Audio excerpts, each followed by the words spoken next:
నా పేరు బొద్దపు శ్రీనివాసరావు, ఈ బోనంగి ఎక్స్ సర్పంచ్, అలాగే జనసేన పార్టీ పరవాడ మండల అధ్యక్షుడిని. అయితే ఈ ప్రెస్ మీట్ యొక్క ముఖ్య ఉద్దేశం అనగా, నిన్న నా పైన ఒక పేపరు, లీడర్ అనే పేపర్లో ఒక అసత్యపు కథనం వచ్చింది. ఆ కథనం ఖండిస్తూ ఈ ప్రెస్ మీట్ పెట్టడం జరిగింది. కథనం ఏంటనగా, మా గ్రామం దగ్గరలో దేవుకొండ అనే ఒక కొండని మొత్తం 30 కోట్లకి మేము దోచేసినట్టు, గ్రావెల్ అమ్ముకుని దోచేసినట్టు కథనం రాయడం జరిగింది. అసత్యపు కథనం రాయడం జరిగింది. ఆ కథనం పూర్తిగా అవాస్తవాన్ని తెలియపరచడం కోసం ఈ ప్రెస్ మీట్ పెట్టడం జరిగింది. ఎందుకనగా, నేను గత 15 సంవత్సరాలుగా రాజకీయాల్లో ఉన్నాను. ఇప్పటివరకు కూడా ఎటువంటి గ్రావెల్ కానీ లేదా ఏ ఇతర అక్రమ సంపాదన కూడా నేను ఎప్పుడు పాల్పడలేదు. ఫ్యూచర్లో కూడా, భవిష్యత్తులో కూడా అలాంటి సంపాదన నేను చేయను. ఎందుకంటే నాది ఆ స్వభావం కాదు. మా నాన్నగారి దగ్గర నుంచి కానీ మాకు కానీ ఎప్పుడు కూడా కష్టపడి ఏదో వ్యాపారం చేసుకొని, మంచిగా వ్యాపారం చేసుకొని బతికే కుటుంబ సభ్యులు వారసత్వంగా వచ్చింది తప్ప, ప్రజల సొమ్ము కానీ లేకపోతే ఇలాంటి అక్రమంగా గ్రావెల్ తవ్వి అక్రమంగా సంపాదన చేసే కుటుంబం అది కాదు.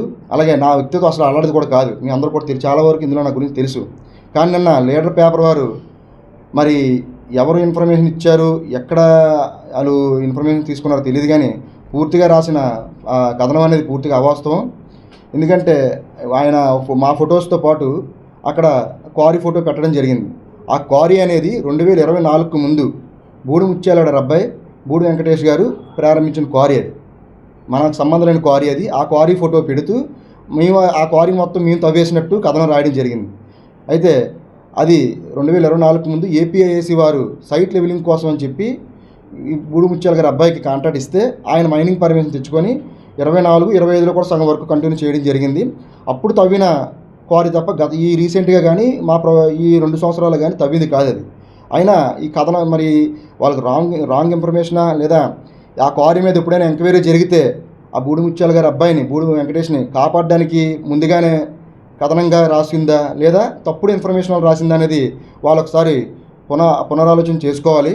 ఎందుకంటే మాది ఆ స్వభావం కాదు, గ్రావెల్ దందా చేసే స్వభావం కాదు. అలాగే సెటిల్మెంట్లు చేయడం కానీ లేకపోతే ఇంకో విధంగా అక్రమ సంపాదన కోసం పాటుపడే వ్యక్తిని అయితే నేను కాదు. మరి నా గురించి ఎంక్వైరీ చేసుకొని రాశారా, ఎంక్వైరీ చేసుకోకుండా రాశారా అనేది ఆయన ఆలోచించుకోవాలి. ఎవరైతే ఇప్పుడు ఆ లీడర్ పేపర్లోని ఆ తప్పుడు అసత్యపు ప్రచారం చేశారో ఆయన ఒకసారి రీవెరిఫికేషన్ చేసుకొని మళ్ళీ దానికి అది తప్పైందని మాకు మళ్ళీ అదే పేపర్లో తెలియపరచడం కోరుచున్నాం. అలాగే జర్నలిజం అనేది ఒక నిజాయితీ కూడిన వ్యవస్థ. ఈ వ్యవస్థలో ప్రజలకి నిజం ఏదైనా తెలియపరచాలి తప్ప ఇలా అసత్యాల్ని తన స్వార్థం కోసం లేకపోతే ఇంకో కారణాలలో ఇలాంటి అసత్య ప్రచారాలు చేసి మా యొక్క వ్యక్తిత్వాన్ని కించపరిచేటట్టు లేకపోతే మా వ్యక్తిత్వాన్ని హననం చేసేటట్టు ఇలా ప్రచారాలు చేయొద్దని పేపర్ వారిని అలాగే మిగతా వారిని అందరిని కూడా కోరుకుంటున్నాం. ఏదైనా రాసేటట్టు ఉంటే ఖచ్చితంగా నిజాలు తెలుసుకొని రాయవలసింది కోరుచున్నాం. వాళ్ళు రెండు బండి నెంబర్లు మెన్షన్ చేశారు. నిన్న రాసిన కథనంలో 2 వాహనాల నెంబర్లు రాశారు. ఆ వాహనాలు ఎవరియో కూడా మాకు తెలియదు. ఆ వాహనాల నెంబర్లు రాసి ఈ వాహనాలతో మేము అక్రమం చేస్తామని చెప్పి రాశారు. మీరు ఆధారాలతోటి, నిజంగా చేస్తే ఆధారాలతోటి, ఖచ్చితమైన ఆధారాలతోటి రాసి మీరు రాసిన తప్పులేదు. అలా కాకుండా తప్పుడు ప్రచారాలు చేసి మా వ్యక్తిత్వాన్ని హననం చేస్తూ రాస్తే భవిష్యత్తులో ఎలాంటి కథనాలు కానీ జరిగినట్లయితే మేము లీగల్గా కూడా వెళ్ళడానికి సిద్ధంగా ఉన్నామని తెలియపరుస్తున్నాం ఆ లీడర్ పేపర్ వారికి.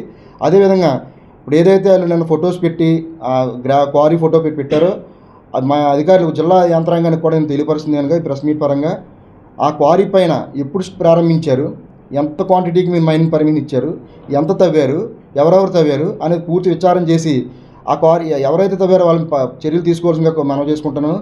దయచేసి ఆ లీడర్ పేపర్ వారితో పాటు మిగతా విలేకరులకు కానీ మిగతా జర్నలిస్టులు కూడా మీ ప్రింట్ మీడియాకి ఎలక్ట్రానిక్ మీడియాకి తెలియపరుచుంది ఏమనగా, నేను ఎప్పుడు ఈ రోజే కాదు ఏ రోజు కూడా ఇలాంటి అక్రమాలకు పాల్పడను, ఈ ఎట్టి పరిస్థితుల్లో కూడా ఇలాంటి తప్పుడు పనులు చేయను అని మీ అందరికీ తెలియపరుస్తున్నాను. ఎప్పుడైనా నా మీద ఇలాంటి అభియోగాలు వచ్చినప్పుడు ఒకసారి నా వివరణ అడిగి నేను నిజంగా చేశానా, లేకపోతే నేను చేయకపోయినా ఎవరికైనా సపోర్ట్ చేశానా, ఇలాంటి వ్యాపారం చేయడానికి ఎవరికైనా సపోర్ట్ చేశానా అనేది నా వివరణ తీసుకొని మీరు ప్రచురిస్తే బాగుంటుందని నా ముఖ్య ఉద్దేశం. అలాగే ఈ ప్రెస్ మీట్కు నేను ఆహ్వానించిన వెంటనే వచ్చినందుకు మీ అందరికీ కూడా ప్రత్యేక ధన్యవాదాలు.